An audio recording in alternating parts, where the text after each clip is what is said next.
నరేంద్ర మోడీ గారి పట్ల వారి అభిప్రాయం ఎట్లా ఉంది, నరేంద్ర మోడీ గారిని ఎందుకు మళ్ళీ మూడోసారి ప్రధానమంత్రిగా కోరుకుంటున్నారు, ఈ విషయాలన్నిటిని కూడా ప్రజలను అడిగేటువంటి ప్రయత్నం చేయడం జరుగుతూ ఉంది.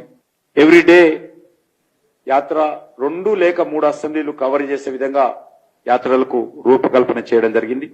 ఈ యొక్క కార్యక్రమము మార్చి 2వ తేదీన లోపల పూర్తి చేస్తాం.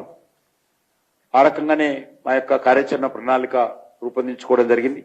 ముఖ్యంగా యాత్రలో నరేంద్ర మోడీ గారి ప్రభుత్వం అధికారంలోకి వచ్చిన తర్వాత దేశంలో జరిగినటువంటి అభివృద్ధి కార్యక్రమాలు కానీ, అనేక రకాల విధానపరమైనటువంటి తీసుకున్న నిర్ణయాలు కానీ, అమలు జరుగుతున్నటువంటి అనేక సంక్షేమ పథకాలు కానీ, నరేంద్ర మోడీ గారి నాయకత్వంలో దేశ గౌరవం ఇనుమడింపై చేసినటువంటి ప్రయత్నాలు కానీ, ఇవన్నీ కూడా వివరించేటువంటి ప్రయత్నం చేస్తాం.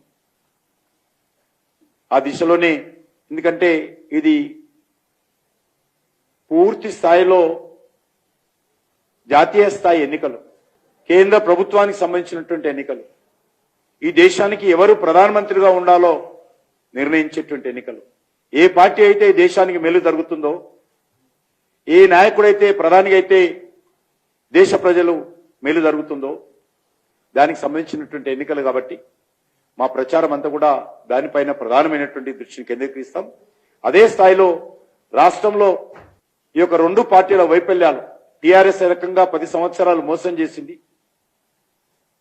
ఏ రకంగా దోపిడీ చేసింది, ఏ రకంగా కుటుంబ పాలన తెలంగాణ ప్రజల మీద రుద్దింది, ఏ రకంగా నియంతృత్వపు అహంకారపూరితమైనటువంటి పరిపాలన తెలంగాణలో అందించింది మరొకసారి జ్ఞాపకం చేస్తాం.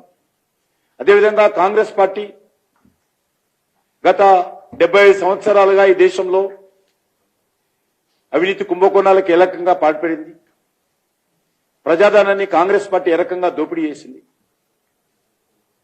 ఈ విషయాల పట్ల కూడా చాలా స్పష్టంగా ప్రజల ముందు పెట్టబోతాం. ఈ 2 పార్టీలు కూడా కుటుంబ పార్టీలే, ఈ 2 పార్టీలు కూడా అవినీతి పార్టీలే, ఈ 2 పార్టీలు కూడా ప్రజలను మోసం చేసినటువంటి పార్టీలే.